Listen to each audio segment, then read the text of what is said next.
출애굽기 5장 1절로 3절까지의 말씀을 한 절씩 교독하도록 하겠습니다. 그 후에 모세와 아론이 가서 바로에게 이르되 이스라엘 하나님 여호와의 말씀에 내 백성을 보내라. 그들이 광야에서 내 앞에 절기를 지킬 것이니라 하셨나이다. 바로가 가로되 여호와가 누구간데 내가 그 말을 듣고 이스라엘을 보내겠느냐. 나는 여호와를 알지 못하니 이스라엘도 보내지 아니하리라. 다같이 그들이 가로되 히브리인의 하나님이 우리에게 나타나셨은즉 우리가 사흘 길쯤 광야에 가서 우리 하나님 여호와께 희생을 드리려 하오니 가기를 허락하소서. 여호와께서 온역이나 칼로 우리를 치실까 두려워하나이다. 아멘. 지난 1월에 2주간에 걸쳐서 말씀을 나눴던 그의 내력을 잠시 조금 돌아보게 되면 아브라함의 그의 일대기의 삶을 통해서 아브라함의 거룩한 신앙의 결단과 그리고 그의 모든 삶의 우선순위가 예배였음에 관하여서 이제 은혜를 나누게 되었습니다. 그리고 이제 오늘 2월에 들어서 이제 나누는 말씀은 이제 2월에 두 번의 말씀을 나누게 될 터인데요. 오늘 이 본문을 가지고 출애굽기 이 5장의 말씀을 가지고 그러면 어떻게 하면 어떤 예배를 하나님이 원하실까? 아브라함이 예배의 가장 우선순위의 삶으로 살았다고 하는데 과연 그렇다면 하나님이 우리에게 원하시는 예배는 어떤 예배일까? 그리고 우리의 삶 속에서 방해되는 예배의 방해는 어떤 모습으로 나타나게 될까에 대해서 2주간에 걸쳐서 은혜를 나눠보고자 합니다. 우리가 이제 지난 3년여의 기간 동안에 코로나라는 그런 전대미문의 일들을 우리가 경험하게 되었습니다. 그 코로나를 통해서 수많은 그 무너짐의 장면들을 우리가 이제 보게 되었는데요. 그 수많은 그 무너짐의 장면들 속에 어떤 세계가 무너지게 되었습니까? 경제적인 그의 문제가 대두가 되죠. 그러하다 보니 기업이 무너지게 됩니다. 사업이 무너지게 되니 그 사업 속에 함께 일하는 직원들이 그 직장을 잃어버리게 되는 그 무너짐을 보게 됩니다. 그 직장의 무너짐 속에서 그의 파급이 가정으로도 임하게 되죠.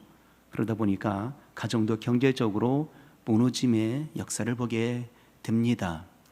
각각의 심령들도 어두워지게 되고 모든 환경들도 막힘의 무너짐의 모습을 보았던 것 아니겠습니까? 이런 와중에 말이에요, 우리 신앙인들 속에서는 무너짐이 없었을까 하는 거예요. 우리 신앙인들 속에서는 아무런 변화가 없었을까 하는 겁니다. 가장 신앙인들 속에 무너짐의 역사가 가장 심각하게 대두됨이 있었다면 그게 뭘까요? 예배였지 않았겠습니까? 예배는 어떤 겁니까? 하나님은 우리 인생을 지었을 때 우리를 예배자로 지었죠.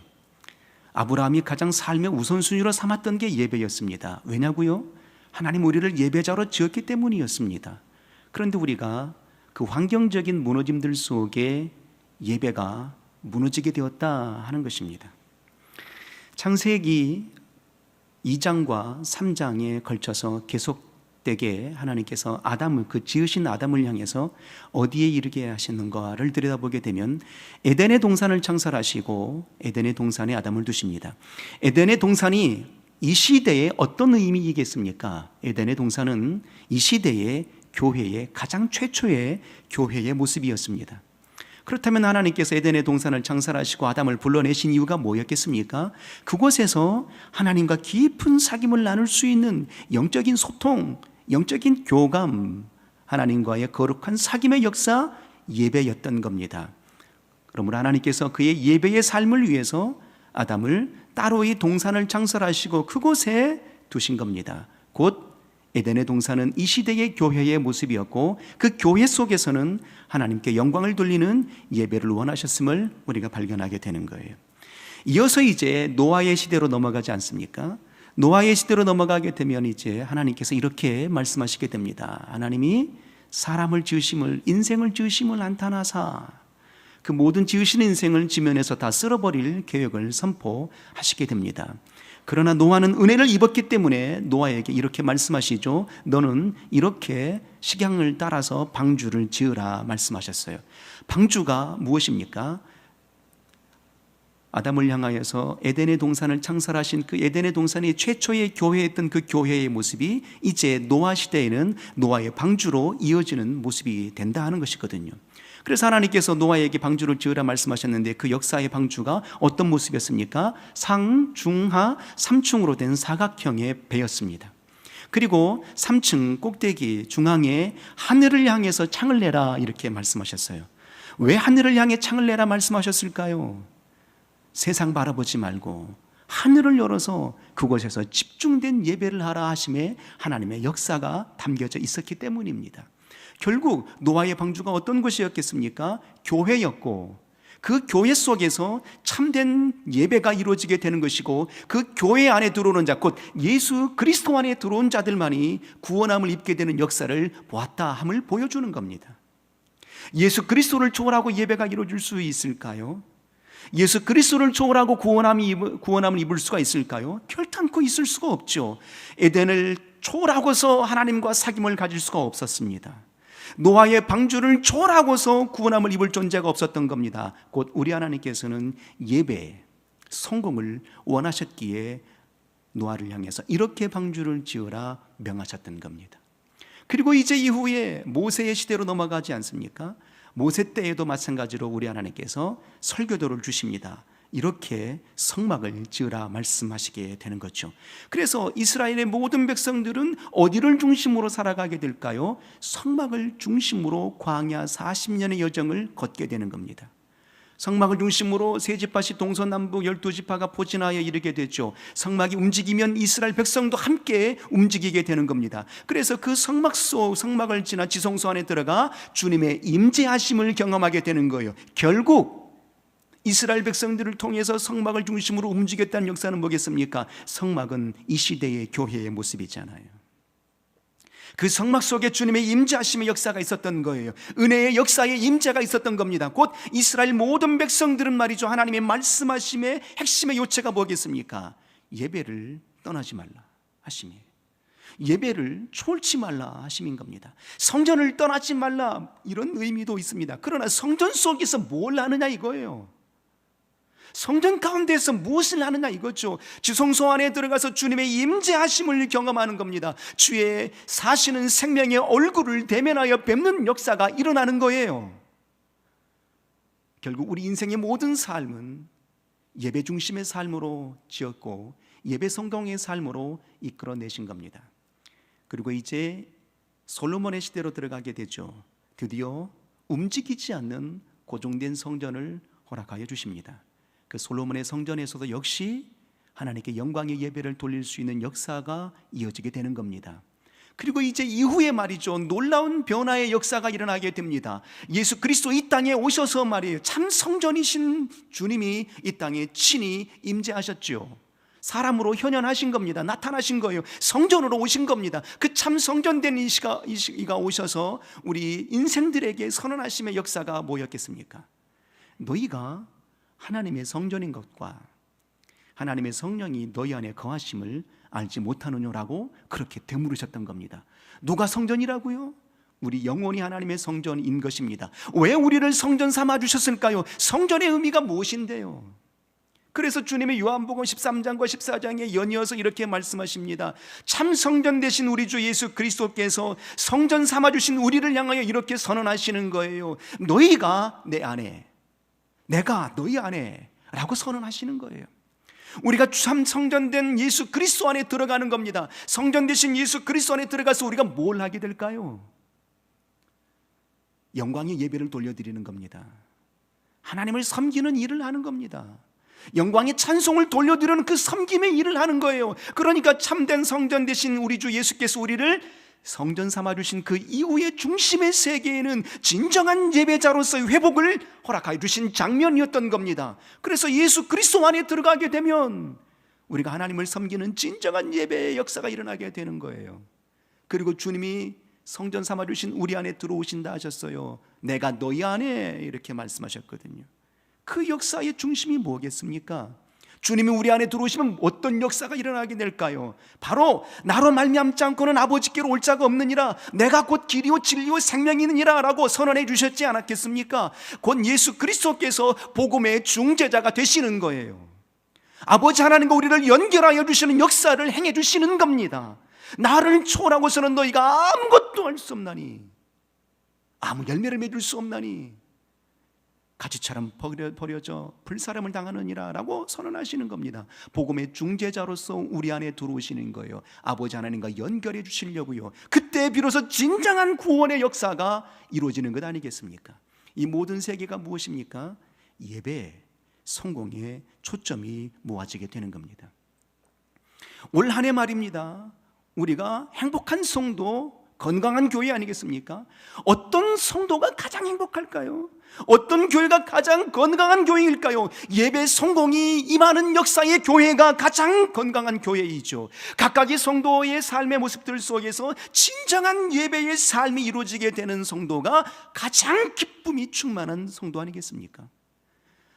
하나님이 우리를 지으신 그 본연의 삶으로 돌아가는 진정한 모습의 역사가 이루어지게 되는 모습이 행복한 성도요, 건강한 교회의 초석인 것입니다. 그러면 말입니다, 우리가 하나님께서 우리를 그렇게 에덴의 동산으로부터 출발하여서 우리 영혼의 성전에 이르기까지 모든 초점이 예배 성공으로 이어지는 것 아니겠습니까? 그렇다면 우리 삶에 가장, 우리 그리스도인들이 간직하고 있는 가장 믿음의 특권이 있다면 그게 뭘까요?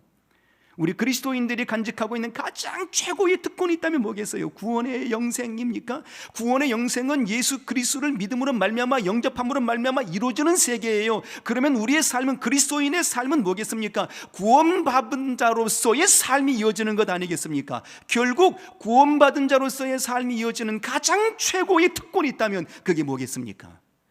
그게 예배였던 겁니다. 예배 성공이었던 거예요.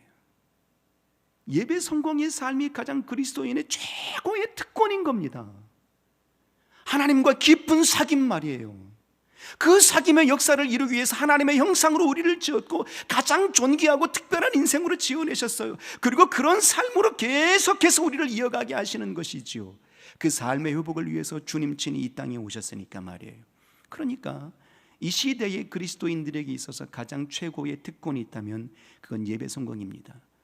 반면에 말입니다, 이 시대의 그리스도인들에게 있어서 가장 크게 무너짐의 역사가 있다면 그게 뭐겠습니까? 가장 큰 절망이 있다면 그게 뭐겠습니까? 예배의 무너짐이라는 겁니다. 예배를 등한히 하는 모습들, 결국 하나님을 등한히 하는 모습들 아니겠습니까? 하나님을 멀리하는 모습들 아니겠습니까? 이 역사가 가장 우리 그리스도인들의 삶의 모습들 속에 절망이고 안타까운 모습의 극치라고도 할 수 있겠다 하는 것입니다. 오늘 출애굽기 5장의 장면을 봅니다. 이 5장의 장면들 속에서 우리가 무엇을 보게 됩니까? 모세와 아론이 이제 주님이 명하신 그의 역사의 사명을 바로 왕 앞에 선언하시는 그 첫 장면의 사건입니다. 이제 모세가 하나님 아버지께 받은 내 백성을 출애굽시키라 명하신 그 사명을 가지고 바로 왕 앞에 나서게 되지 않았겠습니까? 드디어 이제 모세와 아론이 바로 왕 앞에 섰습니다. 무엇을 말하게 되었을까요? 내 백성을 출애굽시키라 라는 그 명령을 전해야 되지 않았겠습니까? 그러면 그 명령을 전달하게 될 때 말이죠, 그 명령을 전달하는 그 장면을 상상해 보게 되면 내가 모세라면 이렇게 하지 않았겠습니까? 우리 백성을 보내라, 하나님이 보내라 하셨다, 자유자로 보내라 하셨다, 이렇게 전해야 마땅하지 않았겠습니까? 그런데 거기에 당신의 생각을 더하지 아니하고 오직 하나님의 명하심의 장면을 그대로 대언하게 됩니다. 그 장면을 가만히 들여다보게 되면 말이죠, 바로 모세가 아론에게 대언하였던 그 선언의 장면은 우리 백성은 예배의 특권을 누려야 돼 함이었어요. 하나님께서 우리를 출애굽시키는 그 이후의 중심의 핵심은 예배의 특권을 누리라 하심으로 우리를 보내라 하신다. 그러므로 보내라 라고 선언하는 장면이 오늘 이 사건의 장면이에요.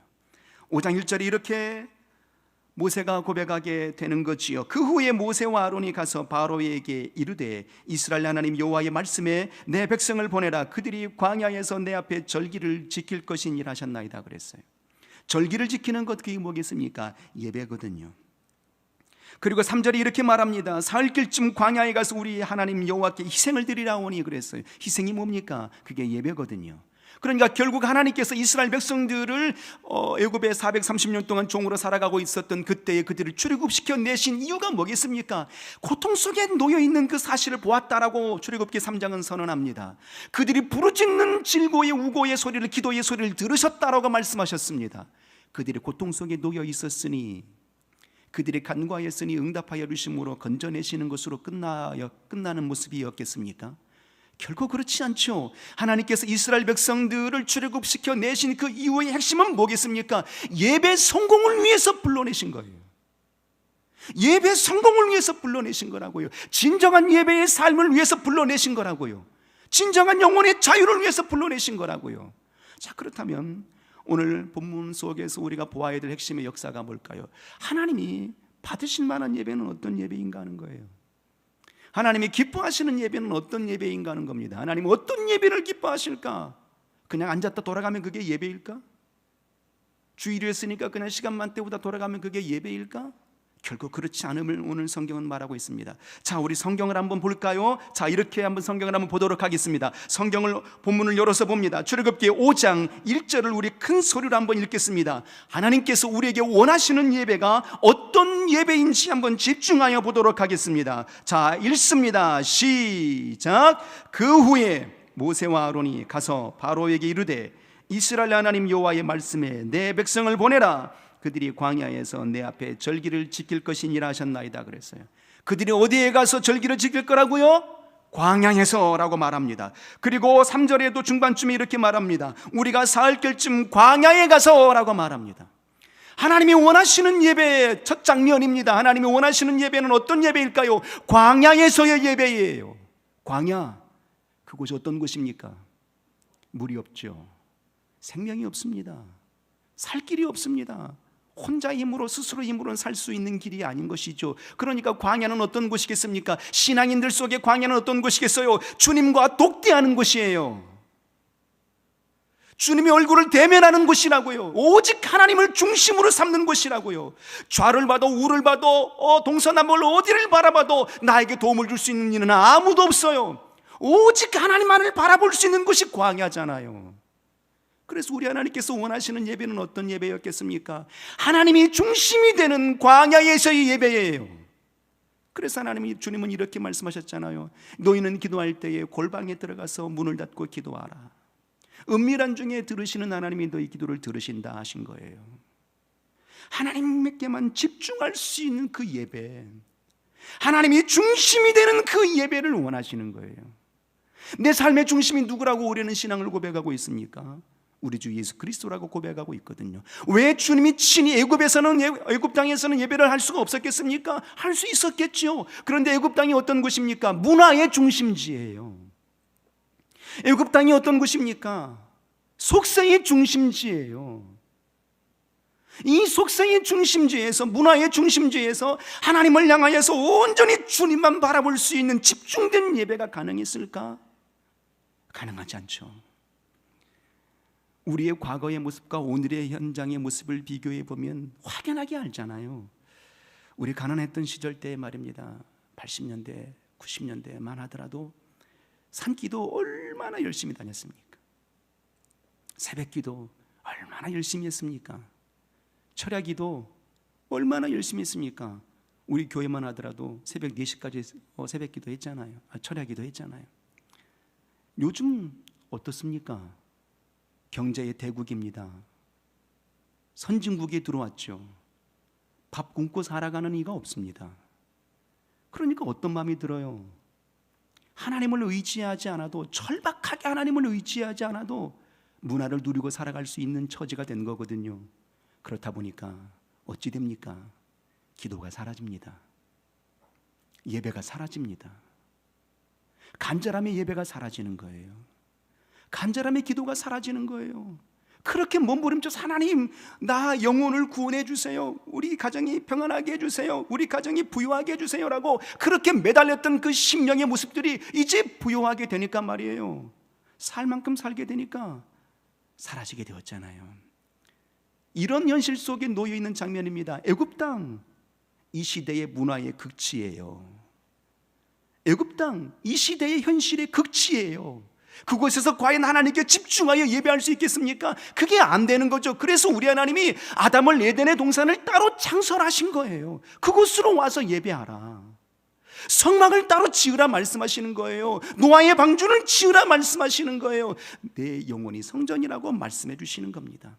그래서 우리가 하나님을 향한 집중된, 하나님을 중심된 예배, 하나님만을 바라볼 수 있는 예배의 삶을 이어가고자 소원하신다면 말입니다, 우리가 기억해야 될 것이 있습니다. 무엇일까요? 장소의 성별이 필요합니다. 장소의 성별 말이에요. 광야라고 말하는 것은 장소의 성별을 의미하는 것이거든요. 구별을 의미하는 거예요. 구별된 장소를 원하는 겁니다. 그래서 하나님께서 에덴의 동산을 서로 성별하여 주신 것이고, 노아의 방주를 성별하신 것이고, 모세의 성막을 성별하여 주시는 겁니다. 예루살렘 성전을 성별하여 주시는 거예요. 성별된 장소가 필요합니다. 구별된 장소가 필요해요. 구별된 장소가 어디겠습니까? 이곳, 이 교회인 거죠. 내 교회, 내가 내 교회를 지으니 음부의 권세가 이하지 못하느니라 라고 선언해 주셨지 않았겠습니까? 이곳에 주님이 임재하시는 겁니다. 이곳에 주의 영광이 임재가 임하게 된다 이 말이에요. 거룩한 영광이 씌운 자 위에 말이죠, 주님의 임재하심이 임하였던 것처럼 장소의 성별이 필요합니다. 그리고 더 나아가 시간의 성별이 필요합니다. 이 날은 주의 날이니라고 말씀하지 않았겠습니까? 이 날이 어떤 날입니까? 주의 날이에요. 주 예수 그리스도의 부활하신 날이고 성령이 임하신 날 아니겠습니까? 그래서 시간의 성별을 구별하여 달라고 주님이 요구하고 계시고, 우린 그런 삶을 살아야 되는 겁니다. 그래서 말입니다, 시간의 성별 속에 우리가 기억해야 될 것이 무엇입니까? 주일만 주의 날이 아니거든요. 금요일 밤에 주님이 전심으로 겟세마네 동산에서 기도하셨잖아요. 금요일 기도에 시간의 성별이 필요합니다. 새벽 미명에 주님이 기도하셨거든요. 시간의 성별이 필요합니다. 모세가 십계명을 받은 그날이 수요일이라고 우리는 알고 있지 않습니까? 수요 예배의 시간의 성별이 필요한 겁니다.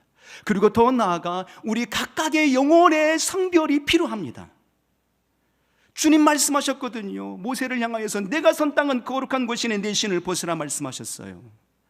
여호수아를 향하여서도 말씀하셨습니다. 여호수아도 그의 난공불락과 같은 여리고성 앞에 섰을 때에 내 신을 벗으라 말씀하여 주셨어요. 그리고 요단강을 건널 때에도 너희는 스스로 성결케 하라고 그렇게 선언해 주시는 겁니다. 그러므로 주님은 히브리서 이렇게 고백하셨죠. 거룩함과 화평함이 없이는 주의 얼굴을 배울 수 없나니 라고 말입니다. 거룩함이 없이는 하나님의 얼굴을 배울 수 없는 거예요. 성별함이 없이는 하나님의 얼굴을 배울 수 없는 거라고요. 그러므로 우리가 정말 하나님이 중심된 예배 성공을 원하신다면 시간의 성별을 구별해 내십시오. 장소의 성별을 구별해 내십시오. 그리고 내 영혼의 성별을 구별해 내십시오. 우리가 집에서도 예배할 수 있습니다. 직장에서도 예배할 수 있습니다. 그러나 중심된 예배가 어느 곳에서 예배할 때 그런 중심된 예배가 이어지겠습니까? 교회, 이 몸된 교회 아니겠습니까? 주님 그래서 광야에서라고 말씀하시는 거예요. 그리고 다시 이어서 이렇게 말씀하시죠. 광야에서 내 앞에 절기를 지키리니 그랬어요. 절기의 예배를 원하시는 겁니다. 절기, 이스라엘의 명절이죠. 신앙의 명절입니다. 그러면 절기에는 말이죠, 두 가지의 의미가 담겨져 있는 거예요. 절기는 이스라엘에게 있어서 절기는 어떤 의미이겠습니까? 과거에 베푸신 은혜의 감사를 기억하라는 거거든요. 6월절의 그 역사의 사건을 기억하라. 하나님의 재앙이 그들에게 유월하여서 너희 자녀들이 다 살지 않았더냐. 그러므로 그의 역사의 은혜의 역사를 기억하고 감사하라. 감사를 잊지 말도록 함의 역사가 절기 속에 담겨져 있는 겁니다.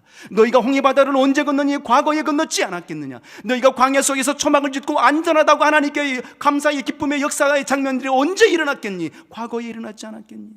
너희가 가나안 땅에 들어가서 그 첫 열매로서의 하나님께 영광을 돌렸던 그 역사의 영광이 어느 때 있었니? 과거에 있었지 않았니?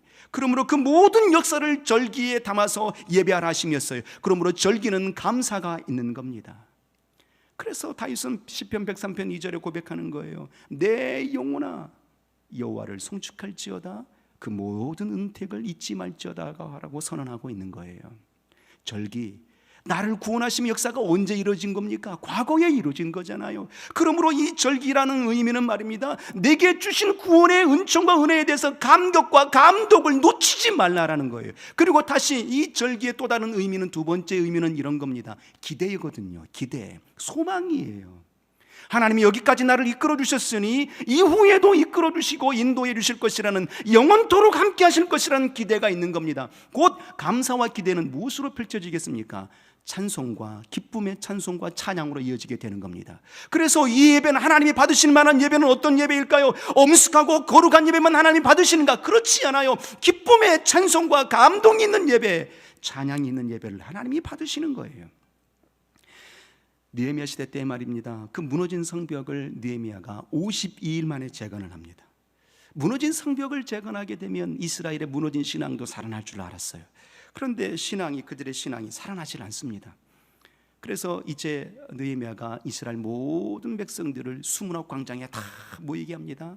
그리고 학사 에스라를 통해서 이제 모세의 오경을, 율법책을 낭독해 주게 됩니다. 오전 6시부터서 정오 12시까지 장장 6시간 동안에 그들에게 말씀을 선언하게 되는데 말입니다. 이스라엘 백성들이 에스라가 율법책을, 두루마리책을 쫙 펴게 되니까 앉아서 그 말씀을 받을 수가 없는 거예요. 모든 백성들이 다 차려서 일어납니다. 그리고 그 말씀을 듣습니다. 그리고 에스라가 다시 그 말씀을 낭독하고 난 이후에 설명하여 가르치기 시작했습니다. 그때 이스라엘 백성들이 다 통곡하고 울기 시작했어요. 왜였을까요? 내가 그 말씀대로 살지 못했구나, 내가 그 말씀을 지키지 못했구나라고 통곡하며 통회하는 거였어요. 그때 에스라가 이렇게 선언하는 겁니다. 이날은 주의 날이니, 이날은 성일이니 너희가 슬퍼하며 울지 말지어다. 살진 고기를 먹으라, 단 것을 먹으라. 하나님을 기뻐하고 찬양하는 것이 너희의 힘이니라 라고 선언하는 겁니다. 주의 날에는 말이죠, 기쁨과 찬양이 있어야 돼요. 감사와 감격과 감동이 넘쳐야 된다고요. 가끔씩 우리 금요기도회 때나 찬양하게 되면 말이죠, 우리 이제 어르신들이 이제 이렇게 얘기합니다. 복음송 좀 그만 불렀으면 좋겠어. 이런 얘기 참 많이 듣거든요. 복음송은 찬양이 아닙니까? 제가 모르는 찬양이니까 아는 찬양 불러달라는 얘기겠죠. 생각해보면 그렇습니다. 하나님을 찬양하는 그 역사의 모습들 속에 박자를 좀 놓치면 좀 어떻습니까? 곡조를 좀 놓치면 좀 어떻습니까? 내 마음의 중심을 받아주시는 것이 하나님이신데 말이죠. 그래서 그것이 복음송이든 그것이 찬송가이든 중요치 않습니다. 온 마음을 담아서 하나님께서 받으시는 역사의 찬양이라면 말이죠, 그게 하나님이 받으실 만한 예배였다 하는 것입니다. 그리고 이제 이후에 다시 3절이 이렇게 말합니다. 사흘길쯤 가서 광야에서 희생을 드리리니 그랬어요. 희생의 예배를 하나님이 받으시는 거예요. 희생이라는 게 뭐겠습니까? 드려짐이죠. 드려짐의 예배예요. 하나님을 사랑하게 되면 말입니다, 하나님을 사랑합니다 하게 되면 그 사랑함의 그 증표로서 예배가 이어지게 됩니다. 하나님을 사랑합니다 할 때 그 사랑의 증표로서 이어지는 건 뭡니까? 희생이 이어지는 거예요. 사랑하는 자들을 향해서는 서로가 서로를 위해서 희생하거든요. 그 희생을 희생이라고 말하지 아니하거든요. 그래서 주님이 우리를 사랑하심으로 이사야 선지자는 이렇게 선언하잖아요. 보라, 세상 죄를 짊어지고 가는 하나님의 어린 양이로다 라고 희생의 제물 되심에 대해서 선언하시는 겁니다. 그리고 이 땅에 오셔서 골고다의 길로 십자가를 짊어지고 희생의 길로 오르시는 겁니다. 그런데 주님이 우리를 희생하시면서 우리를 향하여서 그렇게 억울하다, 분하다, 하나님을 향해서 억울하다, 분하다 이랬습니까? 아니거든요. 가상칠언 중에 이렇게 선언하지 않습니까? 다 이루었도다, 다 이루었도다라고 말이에요. 아버지여, 저들이 하는 일을 알지 못함이니이다라고 선언해 주시는 것 아니겠습니까? 희생하시면서도 기뻐하시는 거예요. 감격하시는 거예요. 그게 바로 희생의 예배, 드려짐의 예배인 것이거든요. 결국 그럼 우리의 삶 가운데 로마서 12장 1절 이하에는 이렇게 말씀하시잖아요. 너희는 거룩한 예배를 드리라. 너희 드리는 예배는 영적 예배인데 너희 몸을 산제사로 드리라 그랬어요. 너희 몸을 하나님이 기뻐하시는 산제사로 드리라. 이는 너희가 드릴 영적 예배니라 그랬거든요. 우리가 희생으로 하나님께 드려지는 예배를 어떻게 드려지게 될까요? 죽음으로 드려질까요? 죽음으로 드려지는 게 아니잖아요. 어떤 예배를 의미할까요? 삶으로 드려지는 예배를 말하는 겁니다. 일생의 우리의 모든 삶, 일주일의 모든 삶은 말이죠, 내 삶이 하나님께 드려지는 그 삶이에요. 곧 신전의식의 삶이어야 된다라는 겁니다. 내가 하나님 앞에 서 있는 삶의 모습이어야 될 때 그때 비로소 예배 성공이 이루어진다는 거거든요. 곧 하나님이 받으실 만한 예배는 정말 성결된 예배, 하나님이 중심이 되는 예배를 받으시기를 원하시는 거예요. 기쁨과 감사와 찬양이 있는 예배를 받으시길 원하는 것입니다. 내 삶이 드려지는 예배를 하나님이 받으시기를 원하신다 하시는 겁니다. 이와 같은 예배가 우리의 모든 삶 가운데 이어지기를 주 이름으로 소원합니다. 기도하겠습니다. 우리 시간 기도할 때 생명의 하나님, 나를 예배자로 지어주셨사오니 하나님이 받으실 만한 예배자가 되게 하여 주옵소서. 곧 성별된 예배, 하나님이 중심이 되는 예배가 되게 하여 주옵소서. 기쁨과 찬양이 끊이지 않는 삶이 되게 도와주옵소서. 내 모든 삶은 하나님 앞에 서 있는 신전의식의 삶으로 이어지게 하여 주옵소서 하고 우리 합심하여 기도합니다. 생명의 하나님 아버지,